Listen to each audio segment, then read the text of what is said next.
Halo teman-teman semua. Rem merupakan komponen penting dari sebuah sepeda.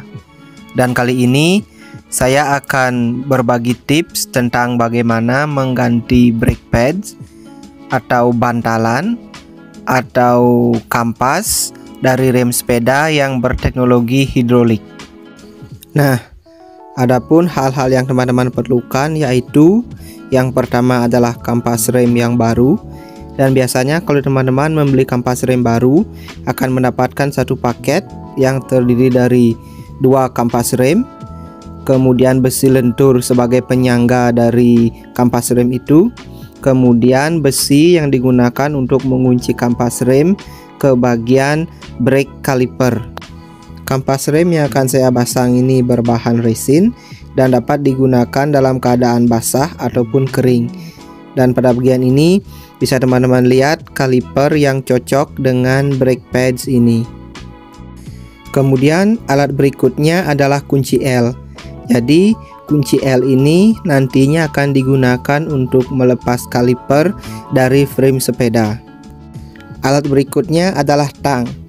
Jadi tang ini akan digunakan untuk melepaskan pengunci dari brake pad atau kampas rem itu sendiri.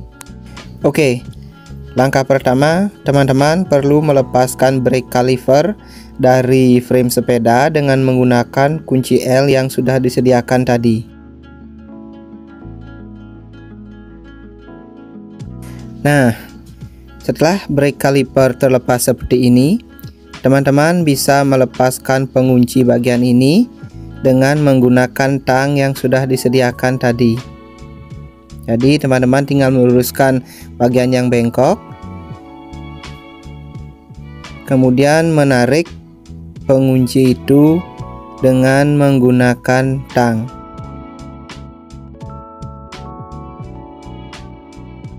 Ini bagian penguncinya sudah terlepas dan teman-teman bisa lihat dari bawah ada brake pads atau kampas remnya.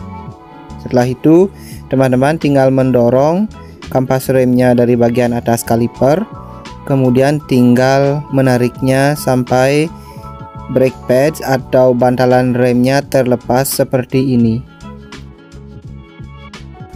Setelah itu kita gunakan si yang elastis ini yang merupakan satu paket dari kampas rem yang baru sebagai penyangga dari brake padsnya.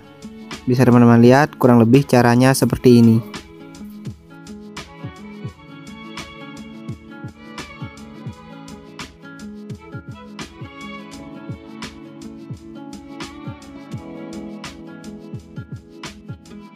Oke, bisa teman-teman lihat ini brake padnya sudah terpasang dengan rapi. Kemudian teman-teman bisa memasukkannya ke brake caliper. Dan biasanya teman-teman dalam beberapa kasus akan menemui kendala berupa brake padsnya tidak bisa dimasukkan ke dalam brake caliper. Itu disebabkan karena piston yang terdapat di brake calipernya terdorong ke dalam, jadi tidak sesuai dengan posisi semula. Dan teman-teman bisa memperbaikinya dengan cara berikut. Teman-teman bisa mempergunakan batangan besi sebagai alat untuk mendorong pistonnya sehingga bisa kembali ke posisi semula. Kalau saya saat ini menggunakan pemahat. Nah, pada bagian ini teman-teman sudah melihat ada ruangan di bagian brake calipernya. Jadi tidak terlihat ada piston yang menonjol. Itu berarti pistonnya sudah kembali ke posisi semula. Kemudian teman-teman tinggal memasukkan brake pads yang baru ke dalam kaliper tersebut.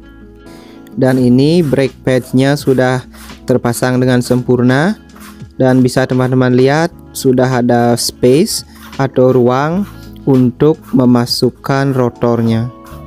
Setelah itu teman-teman bisa mengunci brake padsnya dengan menggunakan kuncian atau besi yang telah disediakan dalam paket pembelian dari brake padsnya. Setelah itu bengkokkan ujung dari penguncinya dengan menggunakan tang sehingga penguncinya tidak akan terlepas.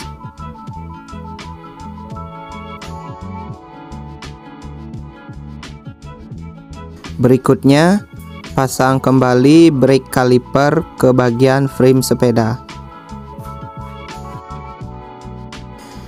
Tips penting yang perlu teman-teman perhatikan, ketika teman-teman memasang baut pada kaliper di awal, jangan memasang bautnya terlalu kencang, tetapi biarkan kalipernya masih bisa bergerak seperti ini.